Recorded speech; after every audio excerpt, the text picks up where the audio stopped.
the first thing that we're going to talk about today is going to be State of Decay 2. So, for those of you who don't know, State of Decay, it was an indie game that came out on the Xbox and the did it come out on the PlayStation 3? PlayStation 3, yeah. Yeah, and it was developed by Undead Labs, and essentially what it was is like a survival type zombie game, kind of like what was that old third person zombie game that everyone used to play? Like, Daisy?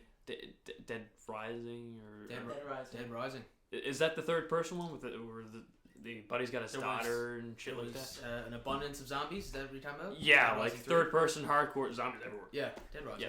So like it's kind of like Dead Rising except more of a Daisy type Dead Rising. What do you guys think about that? About Daisy or Like do you think Dead Rising is kind of like a Dead Rising Daisy mix? Is kind of like what State of Decay is? I mean, the thing is, I certainly have the knowledge of Daisy. I mean, State of Decay, since I have a gross amount of hours clocked into the game. I purchased it on Xbox when it came out, but then when I got my new computer, I bought it on that just because I would like the better looking graphics and stuff. But the game is certainly different from what you'd expect from a normal zombie game. I mean, it's not as it's more linear than Daisy because there's technically no story for Daisy. It's just an open world survival game that you shoot other people, but it's just a single player game where you're just fighting off hordes of zombies and you're trying to escape the area where it's contaminated. But for anyone who wants to try a third-person survival zombie game, I mean, it's certainly one that I would check out. It's pretty cheap on Steam, and I'd say it's cheap on the marketplaces now as well. Yeah, the game, for those of you who don't know, it focuses around like permanent kind of death of characters. So, to put that into context, when you play as a character, don't get too attached because if he dies, he dies. Like, you're not getting him back, and that was a cool addition. And I'd like to add a point there, Josh, because when you start playing State of Decay, you have two characters that you play as. I can't remember their names because it's certainly been a while. I think the second character was named Ed or something like that. I'm not really sure. But each character you play as has their own set skills, first of all. Now, you can obviously level them up when you use, just say, guns or just blunt weapons or melee weapons or anything like that, and like your car driving skill and survivability skill. Because there's backstories on different characters. Like, I know one girl that you can find, she has like a military background. Oh, yes, I know what you're talking about now. I wasn't even thinking about that. So she has like a better ability using guns Yep. than just say as the guys you start off as, which are just college students.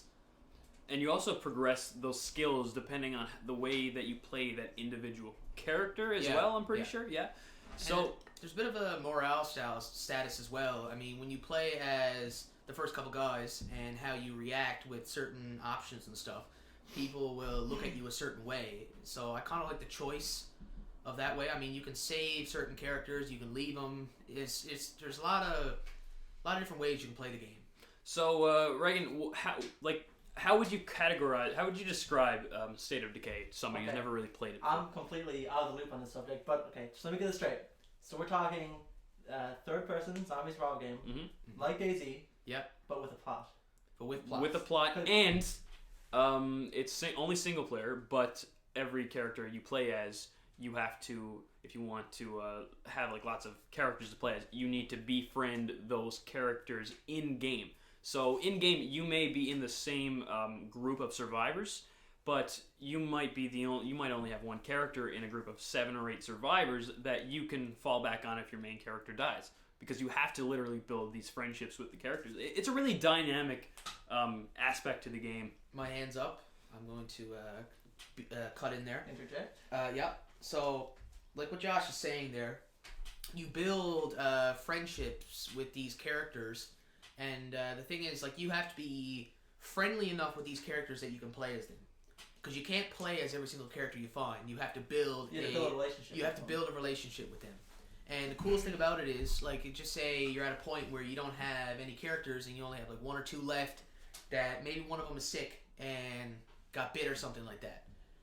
you only have one character to fall back on. So if that character is dead, then you're left with someone who's injured. You know what I mean? So at your main base, I won't really spoil anything. I mean, I know the game's a few years old, but I still won't give out much spoilers. But in your main base, one of your companions will pick up the stress signals on her radio, and will say, okay, this settlement needs help, or there's a person that's giving out a distress call that needs to be saved.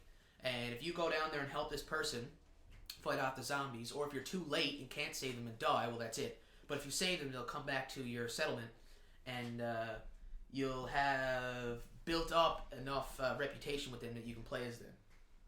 As well as that, there's also base building. We haven't said that, and that is a major component of the game. You literally have the ability to establish things called outposts. We all know what an outpost is, but you literally get to choose an area, and particularly different buildings, whether it be a store or an old household, to set up your new outpost in, and you can expand on that. You can move around, and it's also a decent sized map, so like there's lots of variety of places you can essentially have your base. But overall, what were the things that you didn't like about State of Decay? I mean, there's obviously a few things, but I think the major problem with State of Decay, I've always found, like, just say you found a cool car or something like that you were driving, and it just blows up, for say, it gets destroyed by the zombies.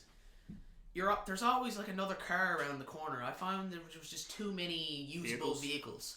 Yeah, I can relate to that. It didn't feel as difficult as it should have. I mean, as it stands, without the vehicles, like, playing the game as it was without the vehicles was really fun. It was at times challenging, depending on if you had hordes of zombies coming at you or not.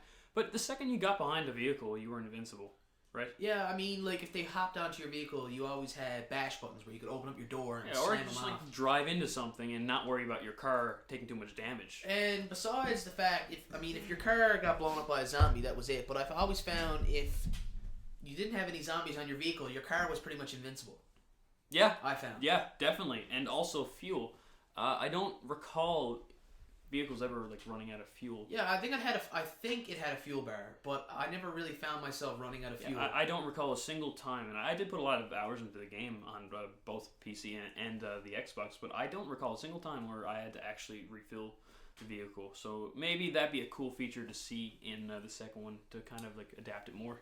This isn't really about State of Decay, but I always find with open world games, now this is just my opinion on this subject, but I always find with open world games that when you beat the game, it always feels like it's always repetitive, or there's not enough to do, or you're always in this spot where I kind of want to play the game, but there's nothing for me to do. I can second that.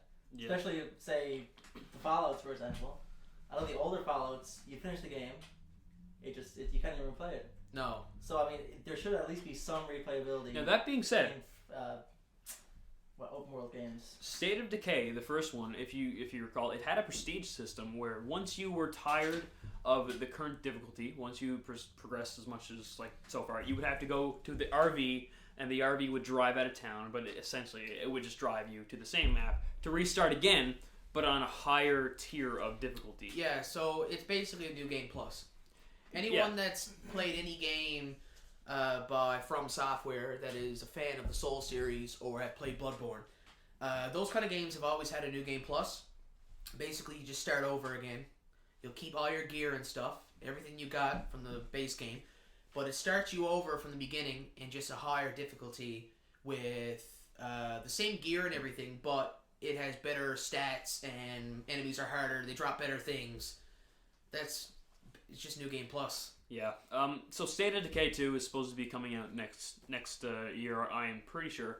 And it's a multiplayer version of the first State of Decay. And I'm really looking forward to that because I remember we talked about that in particular when the game first came out, how it would be an amazing multiplayer experience if you really could do that. And not necessarily like an online, like multiple people are but playing. A co-op. Just a co-op experience. Yeah.